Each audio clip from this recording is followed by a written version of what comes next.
Hello, Work Positive Nation. I'm Dr. Joey Fawcett. Welcome to this month's Work Positive Live experience. It's all about creating a work positive culture so that you can win at work. We're going to talk today about how to maximize your culture for peak performance. I don't know about you, but as far as I'm concerned, in talking with so many of us today and watching us, something is definitely wrong at work, isn't it? Specifically, something's wrong with how we evaluate people and their performance at work. There's an old social contract that's still out there that says, you give us your time and energy, and we give you a paycheck and job security. That old social contract today, my friends, is dead. DEAD. Today's workforce is demanding more and a lot more.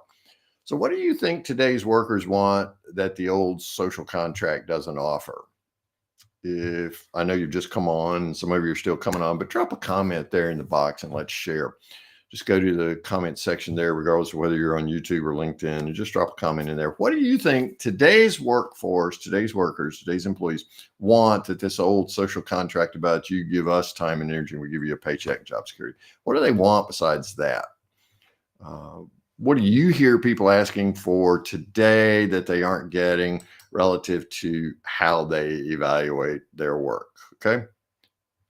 All right. What we hear them saying, here's what we're hearing them saying, working with companies all around the world. They want to grow in the depth and scope of their skills. They want to be valued as complete human beings. And thirdly, they want to see how their work connects to something more meaningful. So many people leaders today are still operating with these outdated playbooks. They're wondering why engagement keeps dropping, why their best people keep living. And the truth of the matter is, they have convinced themselves they can solve 21st century challenges with 20th century management strategies. It's just not working. Something's wrong at work. Here's specifically evidence that it's not working. Only 21% of employees surveyed worldwide say they're engaged at work. Bring up the matter of performance reviews to people, and well, they either look away, they roll their eyes, or they just say they feel like box checking exercises. Nobody enjoys performance reviews, right? I mean, do you know anybody who really enjoys them? Okay, you're in a unicorn company if you do. Also, the evidence we're seeing of trying to apply 20th century strategies to 21st century challenges and how they're not working. Your best people keep leaving for what they call better opportunities. So what's happening is you're stuck managing symptoms instead of addressing the root causes of these challenges. Now, there's a great opportunity in the midst of this disconnect, and that is that we can act smarter as we grow smarter. Now, what does that mean? That means that literally learning is equaling smarter behavior. When we learn something, it must evidence in our behavior. That smarter behavior then shows up as peak performance. So productivity and engagement, all those kinds of things go up. And that's when we know that we're winning at work. So acting on your new smarts, these learnings, is how you achieve peak performance and maximize your culture for that. So what we're doing today is helping you discover how to maximize culture for peak performance when everyone acts smarter so that they win at work. And that's the purpose of our time together today, to help you act smarter so that you win at work by maximizing your culture for peak performance. Okay, know some of you are just coming in because we're only a few minutes into this, but go to the comment section there. Again, whether you're on LinkedIn or YouTube, just go to the comment section there. Put a T for true or an F for false, right? We're talking about learning, so we're going to go back to multiple choice tests. T for true, F for false, in your response to this statement. Traditional performance management is backwards. Traditional performance management is backwards. Instead of trying to extract performance from people, successful people leaders create conditions from which extraordinary performance emerges. True or false? Well, through conversations with thought leaders on the Work Positive podcast, I think we're up to 160 or 70 episodes now. Also, from my own experience of 4 decades helping companies transform their cultures, I've identified 6 play calls that are going to prove that statement true. It's how you can consistently maximize your culture for peak performance so that you're playing to win and you win at work. So let's think of these as the Work Positive playbook for peak performance. And if you've been on one of these with me before, or if you read one of my little books, I like to use acronyms. So today we're going to remember these 6 play calls with the acronym PEAKS, PEAKSS.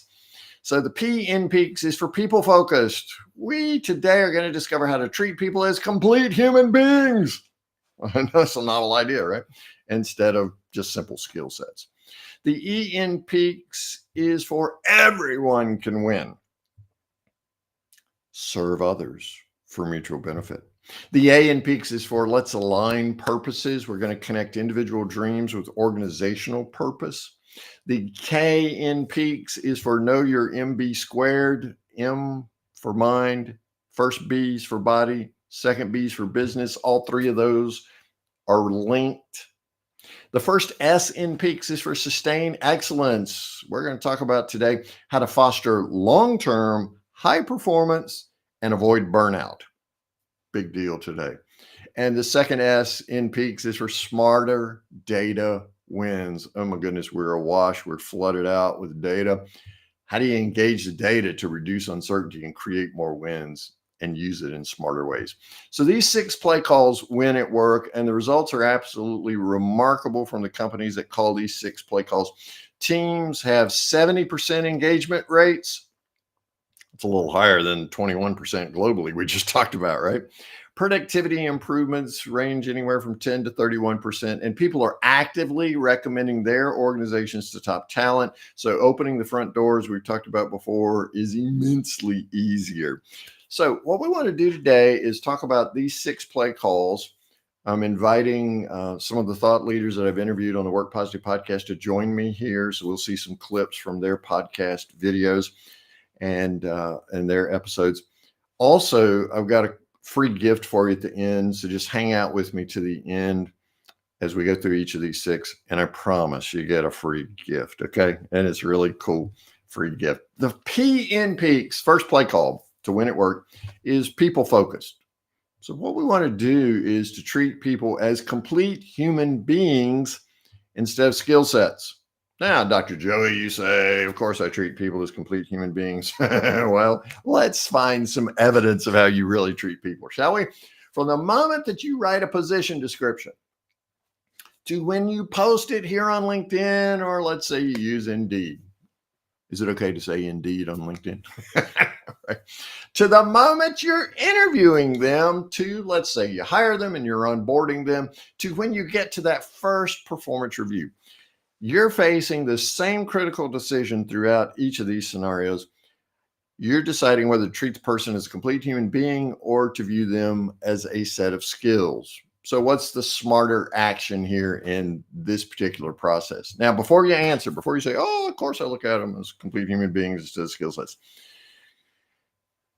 After this video, go back and look at the last description you wrote, the last post you put out there, the interview questions you're asking, the onboarding materials, and that performance review form, and just ask yourself, are these people or skills focused? To help you think about how to really focus on people instead of just their skills, I want to share with you some thoughts that Kamaria Scott, my guest on the Work Positive podcast, shared with us about 3 vitally important roles that you as a people leader can have. So let's listen to Kamaria describe these 3 roles in her own words from the Work Positive podcast. What I tell people as a people leader, your job is to be an artist, a scientist, and a coach. Artist, scientist, and coach. Okay. Artist, Tell me scientist, about being an artist coach. first. So the artist part is actually about you as a leader. And it's about you having this awareness of who you are, how you lead, and what are your strengths in doing so. And then Mm. if you think about it, every artist has to learn to get better. So like no one starts off being Jimi Hendrix. We Mm. all start off with, some terrible version and then we hone our craft to get better. You said terrible So version, didn't and you? so that understanding that you have to hone your craft is a part of being the artist Mm. and knowing that it's development over time. So you don't just wake up one day as an excellent people leader. You work at it over time the way any artist would in getting better Okay. at their craft. The Practicing. scientist is for those who of us who are, again, as an IO psychologist, we technically are scientists, and we learn about experimentation. So it is observation. It's what are you Mm. seeing? What are you hearing? What's the evidence of what's going on? Mm. And so training them to sort of scan the environment and document what they know. And then the coach part is just really about people leading is not hierarchical anymore. Like, when people think about managers, and I always say, we think about like 1980s management. We think about, someone sitting in this cubicle, like staring down to people who are on an assembly line and they're like managing the process. It And still that's happens in a few places, in a Conway. couple of places, but most of us are not managing that way, or those type of workers anymore, right? We are managing people whose like primary role is creative or it is thought process. It's not Mm. necessarily like standing on an assembly line, putting tires on a car. And so the way that we manage people who do artistic work, who do creative work is very, very different. Very And different. so the coach part really means that we are understanding and aware of people's talents and strengths. We know who to put in for what and why, but it's a symbolic thing of like when you think about a real coaching relationship, and I know that you coach, we coach from a place of partnership. Mm. And that's really how they have to see it as well. Like this is a partnership to bring out the best in somebody else. It's Right. not a tell them what to do kind of role.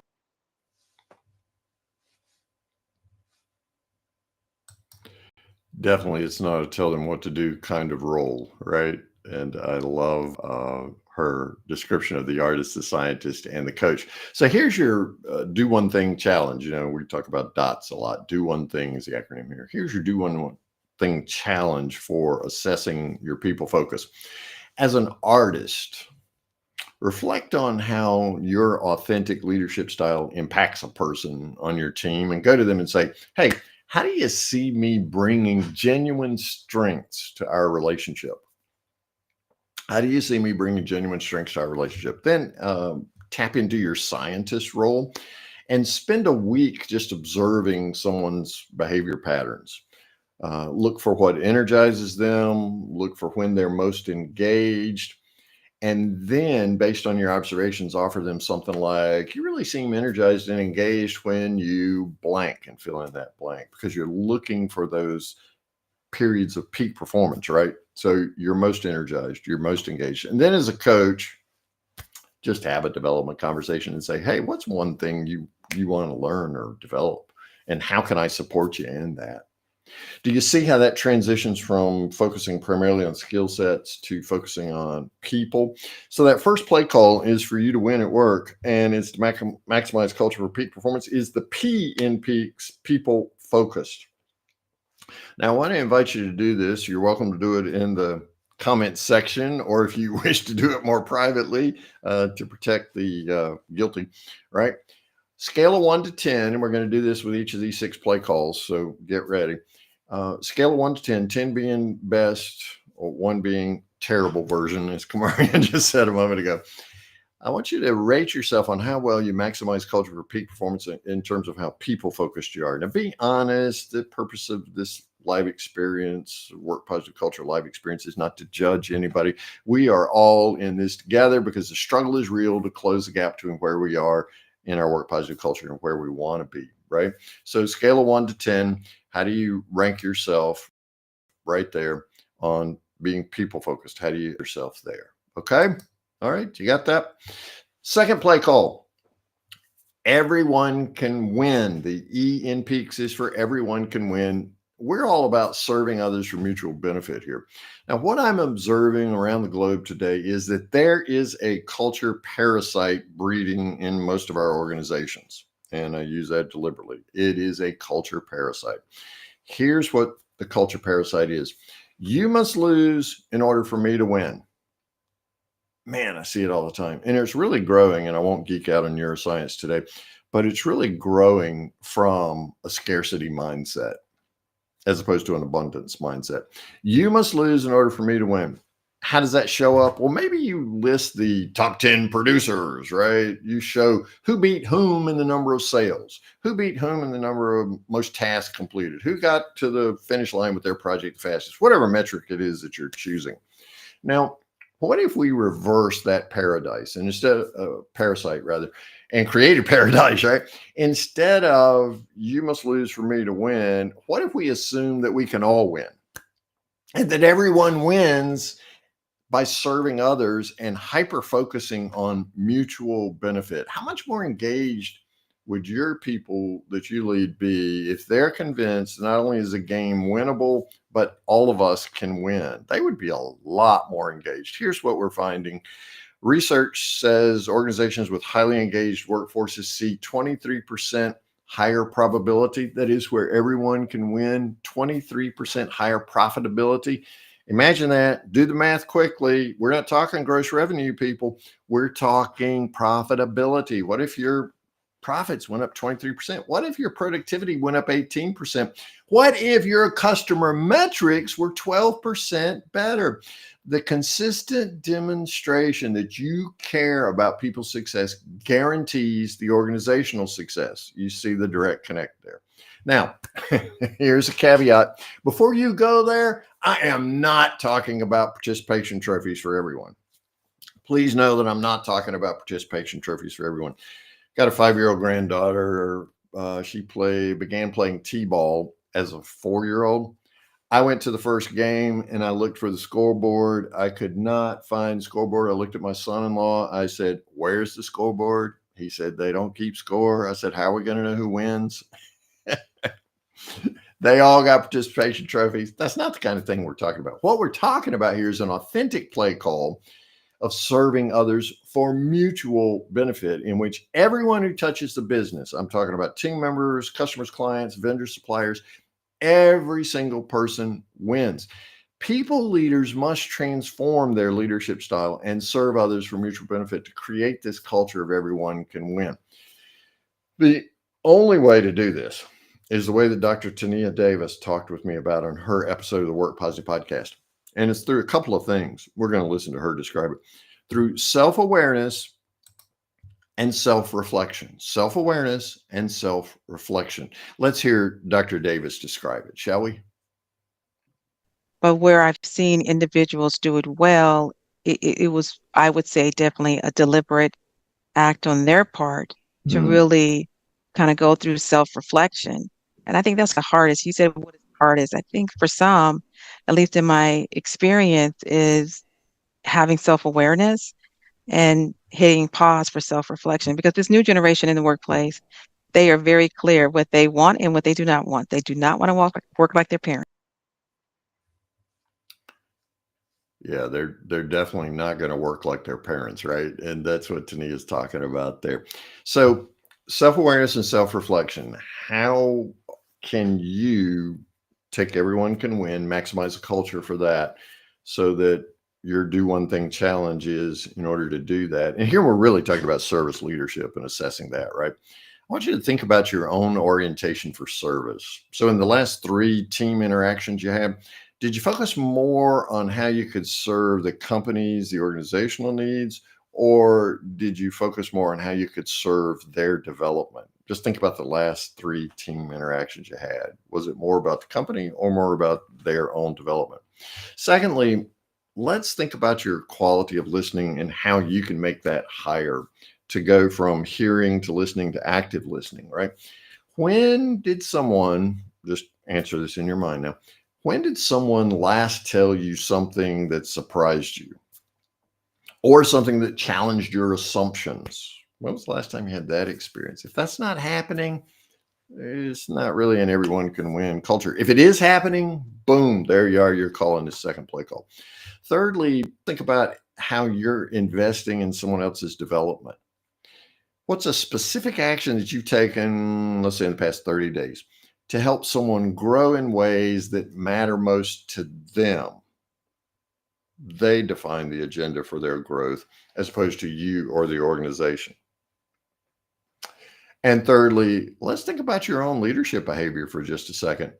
Do you expect something from your team that you're not consistently demonstrating yourself? So, what speaks louder, your actions or your words? Right? You know the answer to that. I know, critically and brutally honest questions. You see, everyone really can win at work, but it means you must serve others for mutual benefit. Now, this is not about being soft or permissive. Again, it's about being strong enough to make other success your primary mission, because when they win, the company wins. So you're maximizing culture that's allowing this peak performance to emerge naturally because you're consistently demonstrating that you care about people's growth and well-being. Okay, so that's the second play call of the 6. Win at work, maximizing culture for peak performance. That's the E in peaks. Everyone can win. So let's take a moment for self-assessment. Rate from 1 to 10, 10 being the most, the best, 1 being terrible, like Kamaria said. 1 to 10, and how well you maximize your culture for peak performance. Everyone can win. If you want to put it in the comments, that's great. I appreciate vulnerability, transparency, and authenticity. Maybe you're not willing to go full Monty on it, and that's fine. No judgment here. We're all in this together. We're trying to close that gap in our work positive culture transformation so that everyone can win. All right, you ready for the third play call? Of course you are. The third play call is the A in peaks, and that is align purposes. This is so vitally important and so overlooked today. McKinsey research supports this connection of individual dream and purpose to company mission and purpose. You hear the alignment connection there. Individual dream and purpose and company mission and purpose. Here's what the McKinsey research supports. 70% of employees say their sense of purpose is defined by their work. And when purpose aligns, their individual purpose aligns with organizational purpose, what are the benefits? Well, the same kinds of things that we've been talking about that win at work: stronger engagement, heightened loyalty, greater willingness to recommend the company to their friends and family members to come work for this great company. So, is this how your company approaches purpose alignment, or are you trying to do it backwards? Are you trying to convince people to adopt the company purpose instead of discovering how the personal purpose gets fulfilled through their work? Dane Espegard is an amazing person. He does this kind of work daily: individual purpose alignment and company purpose alignment, and helping companies figure out how to do that. Dane Espegard did it with one particular company. So let's listen as Dane describes how he did it with Malk. A company that has integrated the dream stuff a couple of years ago that is just such an awesome case study. I'm not sure if you've ever heard of it, Malk, M-A-L-K. It's like a dairy alternative. So they make oat milk and almond milk, and they're based here in Texas, but they have just been growing like a rocket ship. And the dreams culture in their organization is phenomenal because they have, from when somebody is onboarded, they have a make a dreams list. And then they do incentives related to them accomplishing their dreams. So when an employee joins the team, it's not about what you can do for the team. It's about how are we going to move you forward while you're here for year, 2 years, 5 years, 10 years. And in my experience, if every year somebody's looking at what did they get from working here, and it's not just the money, but it's the money, and then as well, and I had these experiences, and I lost 10 pounds, and I whatever, all these different things. Yeah. That's the job. That's to me, that is the difference maker. Yeah, that's exactly how Dane works with companies. You hear the alignment, you hear the investment by the company and the individual, and then you hear the alignment of their work with the company mission. So you've got this alignment of purpose. So here's your DOT challenge, your do one thing challenge in terms of aligning the purpose process. Choose one person on your team for this week's challenge. Okay, so you're going to take a week and then do something the following week. So here it is. We're going to lay it out. First week is discovery. Discover the purpose and dream. So just ask a team member this question. Hey, if you could design your ideal life, say 3 years from now, considering your career, relationships, health, finances, personal interests, the whole shmoly, what would that look like for you? Now, your goal here as a people leader is to listen without immediately connecting their responses to work. Do you hear it? You're just receiving the information. So then week 2, you want to explore the connections. So you're creating empathy in that first week. And the second week, you're exploring the connections. So you ask them in week 2, as I think about that vision that you shared with me last week, how might your role here with our company help you develop skills, build the relationships, create those opportunities that support your aspirations? You hear that question? Wow. And then you get quiet and you listen and you take notes. So the third week, you want to align what you heard in week 1 with what you heard in week 2, the purpose, dream, and the work. Here's the question that you asked that third week. What's one thing we could adjust about your current responsibilities or your IDP, your individual development plan, that would better align with where you want to go? Now, that's where the rubber hits the road, the water hits the wheel right there, right? So we're looking at what they're doing at work with what they want to do. Now, you may be saying, hey, Dr. Joe, but what if we move away from getting the work done? No, you're making that connection between what could we align better from your aspirations with your work. So you're still playing in that sandbox of work. You're just finding the best fit for them while accomplishing the mission. So if you're wondering, hey, I'm not sure that'll work, do it with yourself. The personal challenge for you is to create your own dream list and to ask yourself, how does my current work hinder or how does it support my own personal aspirations? And what changes can I pursue to create better alignment? You see, here's the reality. Your people that you're leading, they're not resigning a good job to go chase a dream. They're leaving jobs that fail to connect with their dreams and aspirations. You see, dreams capture that personal purpose, and work can be the vehicle that helps people achieve what matters most to them. So you're maximizing culture for peak performance as you're aligning those individual purposes and dreams with the company mission and purpose, and just finding that best fit, right? The third play call for you to win at work and maximize culture for peak performance is that A in peaks, align purposes. So here you go again. We got this scale of 1 to 10, 1 being terrible, 10 being the best version, on how you maximize culture for peak performance so that you're aligning purposes. And look, maybe your response is a 0. Maybe nobody's doing that right now. That's okay. Just be honest with it. If you want to drop that 0 in the comments, or maybe you're doing a great job. Hey, everybody we interview, we ask them what are their aspirations, what are their dreams, and how can those line up with this position? Maybe you're a 10. That's wonderful. Whatever it is, feel free to drop it in the comments or just note it to yourself. Hey, here's what we're doing. We're going to take all these scores at the end, by the way, and do some self-assessment around that. So the first play call for you to win at work and maximize culture for peak performance is what? The P in peaks, people focused. And the second play call is the E in peaks, everyone can win. The third play call is the A in peaks, align your purposes. So that brings us to the fourth play call for you to win at work and maximize your culture for peak performance. That's the K in peaks, and that's know your MB squared. MB squared. Let's talk about what MB squared means for a minute. Harvard Business School did some research, and it shows anywhere from 10 to 21% productivity improvements from what they called holistic well-being interventions that challenge this fundamental assumption underlying most of our performance management. Our assumption is we tend to regard people as walking skill sets rather than complete human beings. You see how this dovetails with the people focus, the P in peaks. Most companies are going to rely on a definition of responsibilities. They're going to extend hours. They're going to raise expectations. Then they're going to wonder why their people burn out or why they, as we euphemistically say today, quietly quit, right? That's a lovely phrase. Meanwhile, people leaders who understand that the mind, the M, The B is for body, that first B, and business, that's the second B, MB squared. Mind, body, business integration really maximizes culture for peak performance. Okay. Those are the ones that understand it. Abigail Ireland was my guest on the Work Positive podcast, and she's the one that really introduced this MB squared, mind, body, business, this integration as a key for peak performance.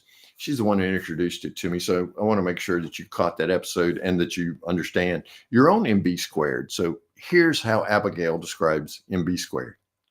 But I love the fact that your interest in mind body business came out of your own journey, because it sounds like you were working on Excel sheets at midnight. Yes, yeah. I was thinking, I mean, right?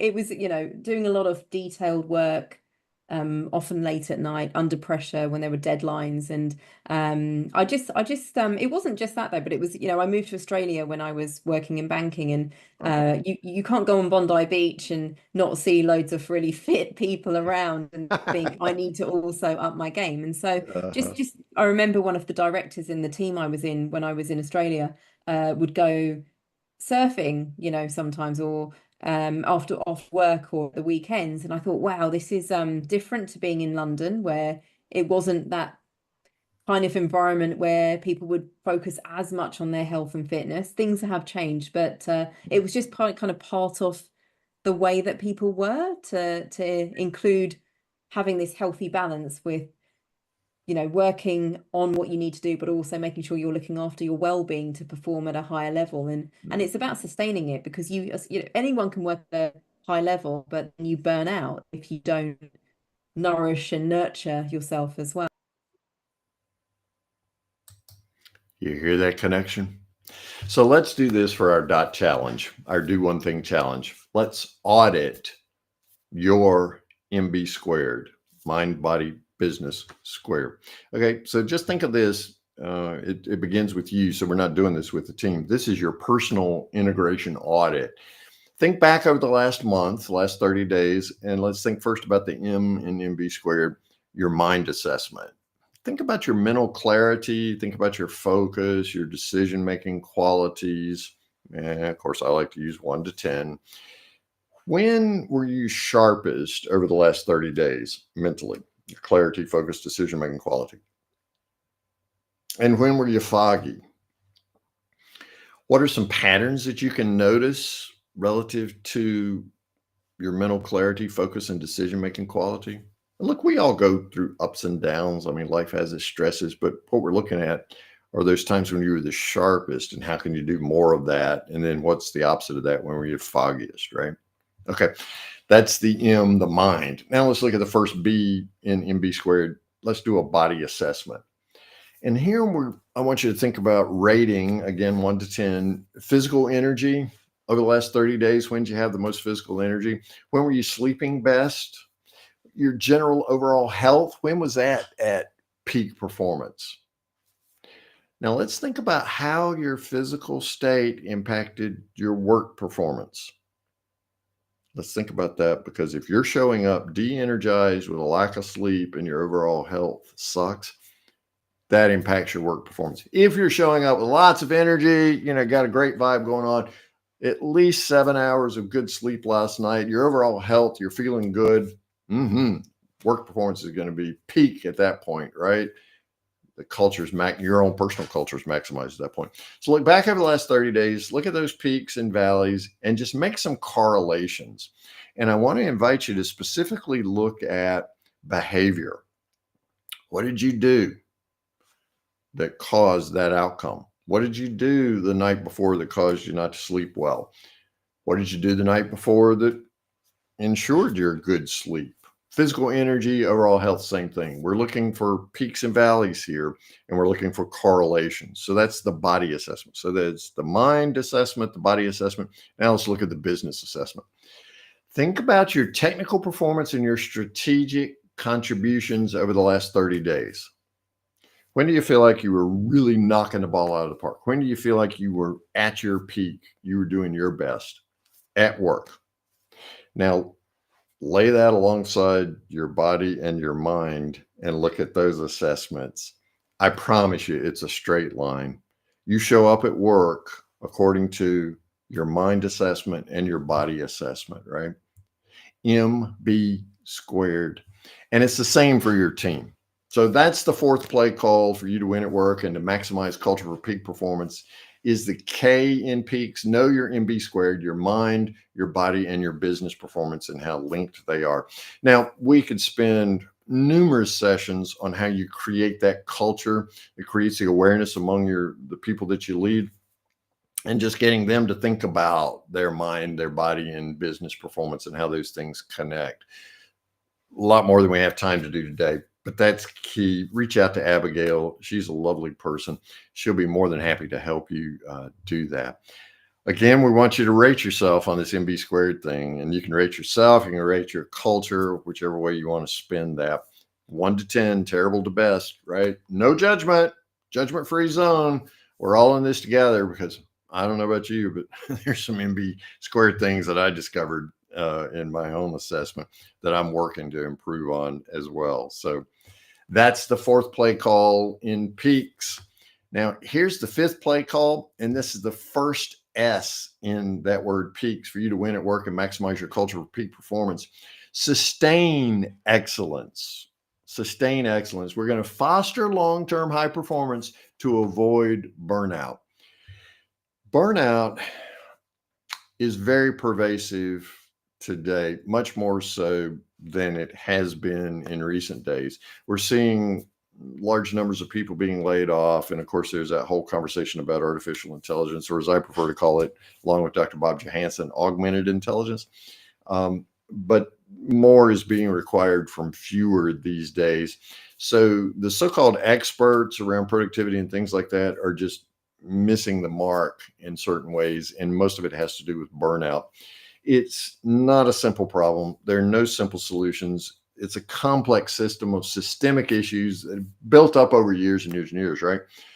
The way it shows up, though, goes right to the bottom line because, here in creating a work positive culture that grows people and profits, we know growing people goes right to growing profits, and not growing people goes right to not growing profits. Productivity is a key indicator around burnout because when you're burning out, even if you're just singeing around the fringes, lost productivity begins to show up. And so profitability goes down, right? They track with one another. The estimates are, and this is a median number, the estimates are that low productivity is costing organizations about $8.9 trillion annually. That's a lot of money in my world, $8.9 trillion annually. Burnout is the primary contributor to low productivity. So the question for you and me as people leaders becomes, how do you create sustainable peak performance instead of simply extracting productivity from people, which leads to this kind of burnout? Jimmy Burrows was my guest on the Work Positive podcast, and this is his field. This is where he plays in helping us avoid burnout. So let's listen to Jimmy describe how we can avoid burnout and see this as a way to win at work and maximize our culture. Here's how Jimmy described it. Why this epidemic of burnout today? What's causing it? You're not the first person to ask me this question, and I think if we all had the answers, then potentially it wouldn't be such a serious situation. You can call it an epidemic. It's almost the post-COVID epidemic. And if we look back to before COVID, we had a lot of issues in the workplace already. This isn't something that's just suddenly appeared. This is something that's been creeping up on us for a good while. And you mentioned Gallup disengagement data earlier on. Before COVID, disengagement or unengaged employees was sitting around the 71, 72% mark. Now it's between 75 and 80%. So there were some issues in the workplace before COVID. What I think COVID did was the tide went out and the people who were swimming naked got found out. Mm-hmm. The poor leadership techniques and skills and abilities that had manifested through a generation of underinvestment in developing leaders effectively because of cost-cutting measures and whatever it might be, the new expectations on those leaders as well. Lead people who aren't in front of you anymore, lead people who are in different countries now, lead people who are not even a member of your actual team, but just a virtual working group. And a whole catalogue of other issues meant that leaders were found wanting, not to blame them, but the situation they found themselves in was, I'm not skilled enough or capable enough to do an effective job here. So they start then trying harder and leaning on potentially out of date techniques and tactics, which make the problem worse. And so we end up in this spiral of fatigue and working harder with a whole lot of other ramifications going on around it, which we talk about in the book, the 5 parameters of burnout. And once you're kind of in that Coriolis effect, the plug hole effect of burnout, it's very hard if you don't know what's going on and you don't understand why it's happening to get out of it. And it's then a journey to the bottom. So I think why we're seeing this epidemic now is not suddenly this magic wand that's been waved, oh, burnout's a thing. It's just caught up with it. Indeed, it's just caught up with us. So here's what I want you to do for this 5th one. Your do one thing challenge is to audit the sustainability of your culture. I want you to audit your sustainability for yourself as a leader and for your culture. So the first thing we want to audit ourselves around is sustaining yourself, because this is like every time you get on a plane, they go through the safety instructions. You put your mask on before you help the person beside you. So sustain yourself first and just rate yourself from 1 to 10 on this again. What are your energy levels throughout the day, your sleep quality, ability to focus on important tasks? What's your enjoyment level like of your work responsibilities? Even audit the relationships outside of work. How are you sustaining yourself there? One of the ways I can tell when I'm beginning, I can note that I'm starting to burn out, feel really stressed, is when I just haven't had enough time with my 5-year-old and 4-month-old granddaughters. Or I haven't taken a trip, even on a long weekend trip with my wife of 43 years in a while. Okay, those are direct correlations for me. So be sure to look outside of work at those relationships as well. The second thing I encourage you to do in terms of auditing sustainability so that we avoid burnout is to observe your team. Just look at them over the next week and ask yourself questions like, okay, who seems energized versus depleted in these meetings? I'm not sure all the meetings we have, by the way, are necessary. In fact, I will say to you, not all meetings are necessary. Most could be solved with an email. But anyway, who seems energized in those meaningful meetings, right? And who seems depleted? What's the time of day that you're holding meetings, and who's showing up as energized and depleted at these different day parts? And what are the communication patterns that you're observing? Now, why communication patterns? Because when the energy level's high, there's more communication, there's better communication. When it's depleted, lower communication, less effective communication. Okay, so based on your own sustainability and auditing yourself, based on your observations of your team, then I want to encourage you to have a meaningful conversation, the kind that Jimmy talks about later in that Work Positive podcast episode.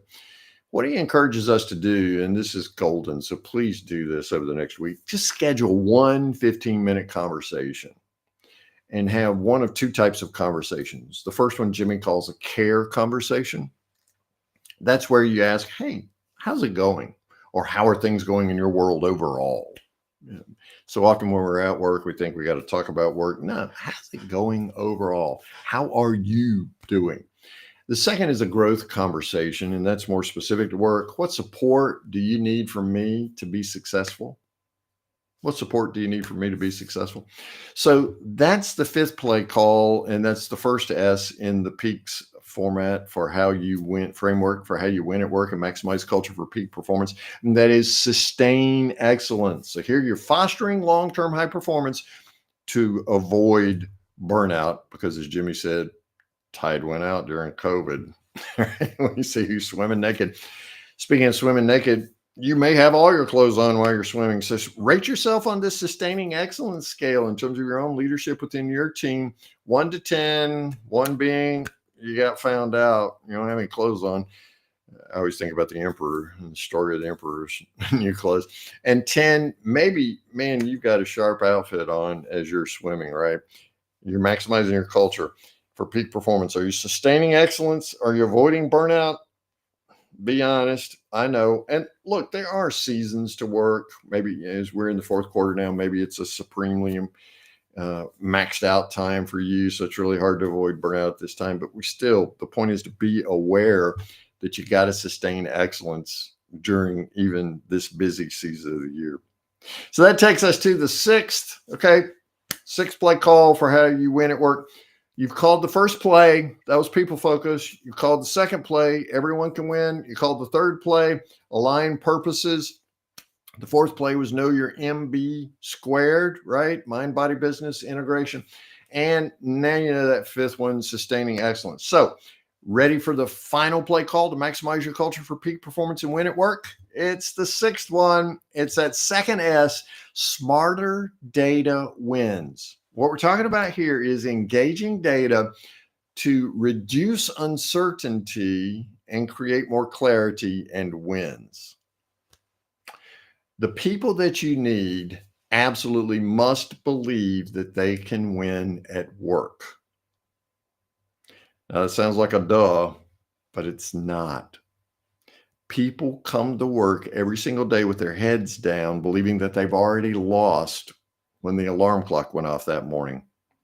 They absolutely must. And it's your responsibility as a people leader to engage them in such a way they feel success is achievable when they give their effort and bring their skill set.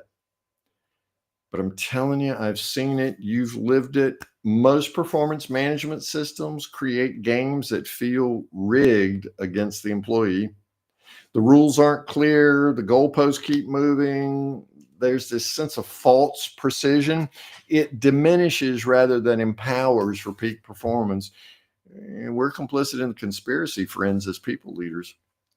The crisis is very real. When surveyed, only 14% of employees strongly agreed that their performance reviews motivated improvement. 14%.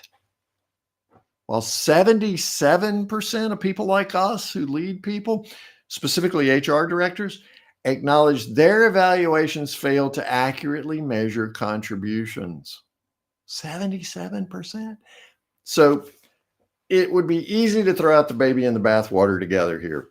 That's not the solution, though. The solution is not to abandon measurement. What we want to do is revolutionize how we use this data to reduce the uncertainty and to create conditions where people believe they can win. And my friend Colin Hond did a great job on the Work Positive podcast about talking about this important contribution to maximizing culture for peak performance when we win at work. I want you to listen to Colin talk about how we can reframe the way that we think about measurement. Listen to Colin describe this reframing. Bringing data into the HR and performance space really requires us to take a different mindset of what good data practices look like. For most of us, the model of data is the finance team or the engineering team who have spreadsheets that go down to multiple decimal points of precision. And that makes sense if you're measuring the thickness of your steel or the dollars and cents in your bank account. It doesn't make sense when we're talking about dimensions of talent where there's so much variation and ambiguity. And rather than trying to force it into a box of numerical precision, I encourage leaders to shift their mindset from data is used to be precise to a mindset of data is used to reduce uncertainty. Because we don't need to know that someone is a 4.8 out of 5 on an engagement score. What we need to know is it worthwhile for us to engage this person further so that they're less of a flight risk? And when we start defining, here's the decisions we need to make, then we can start seeing that very simple data points can give us enough uncertainty reduction that now we can make better decisions. If I'm curious if someone's ready for a new step in their leadership role, I can try to give them a leadership readiness score, or I can look at their last 2 stretch assignments and talk with the people who are managing those efforts about what they did well, where they have opportunities to improve, and how likely they are to succeed with what sort of success or what sort of support at the next step in their career. I love it. You hear me talk a lot about the VUCA world, and the U in VUCA is for uncertainty. What we're trying to do is to engage with better clarity. And I love the way that Colin talks about we're measuring data smarter. So that's your do one thing challenge for the 6th play called Smarter Data. We want you to make your performance management data smarter as you just honestly assess how winnable the game is. Pick one person that you lead and just evaluate. If they were to describe their current work situation to a friend, would it sound like a game they could win? Do they stand a fighting chance? Do they understand the success criteria? Can they see the progress? Do they even know the shape of the ball in this game? Is this soccer or American football, or is it baseball? What we're taking that uncertainty and diminishing it and bringing clarity to what it looks like to win in this particular position. And that's the second thing there. We're reducing and clarifying the uncertainty. So instead of trying to measure their performance precisely, ask this question: what's one piece of information that would help me make better decisions about supporting this person's success? Then you want to have one conversation focused solely on reducing their uncertainty about whether their game of work is winnable or not. Just ask them. Just ask.